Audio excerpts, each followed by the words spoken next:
Le colloque astrologique doit être un espace particulier. Je pense en termes solsticiaux, pour ceux qui connaissent ma terminologie. C'est un espace et un temps particulier où des chercheurs en astrologie se rencontrent, se réunissent pendant un certain temps qui est 2-3 jours. Dans un lieu qui n'est pas forcément Paris, ils se déplacent pour aller dans un lieu qui peut être à Dijon, qui peut être à Amiens, qui peut être à Toulouse, etc. C'est ça le colloque astrologique. Et ce que le noble nous a servi, c'est une sorte de truc hybride. C'est-à-dire quelques astrologues entourés d'une multitude, je dirais, d'étudiants en astrologie. Alors c'est intéressant sur le plan économique. Ça permet de gagner de l'argent. Et ça permet de payer assez fortement les intervenants. Alors que dans les colloques organisés, les gens ne payaient pas, mais ils se prenaient en charge. Après tout, ils pouvaient quand même une fois par an ou 2 fois par an se prendre en charge. Et à ce moment-là, on était libre, on n'était pas en train de parler devant des étudiants en astrologie, qu'il ne fallait pas choquer, qu'il ne fallait pas perturber par des discussions vaseuses, etc., etc.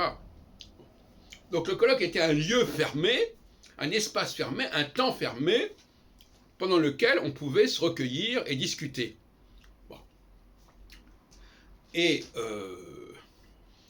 il s'est passé un phénomène de corruption qui s'est produit. Corruption, quand on paye les gens, c'est une façon de les corrompre. Alors, à partir d'un certain moment, les gens ne voulaient plus venir s'ils n'étaient pas payés, par exemple. Et pour les payer, il fallait faire payer le public. Et le public payant, c'était le public de gens qui ne connaissaient pas l'astrologie ou qui l'apprenaient. Bon. C'était une sorte de cercle vicieux dans lequel les gens se sont engouffrés. Bon.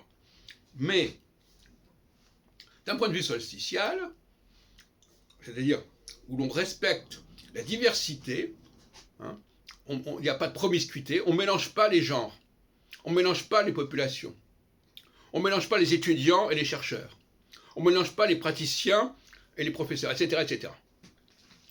Bon.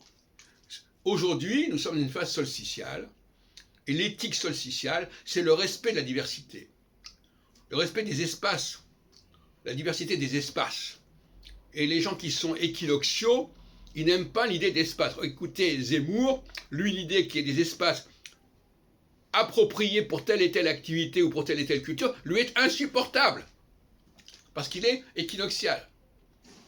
Pour Macron, l'idée qu'il y ait des gens qui ne se plient pas à la discipline qu'il impose au niveau de la vaccination, lui est insupportable.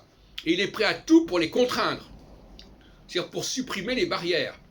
La socialité, c'est le respect des barrières, le respect des frontières. L'équinoxialité, c'est la volonté d'abolir et de transcender et de dépasser les frontières.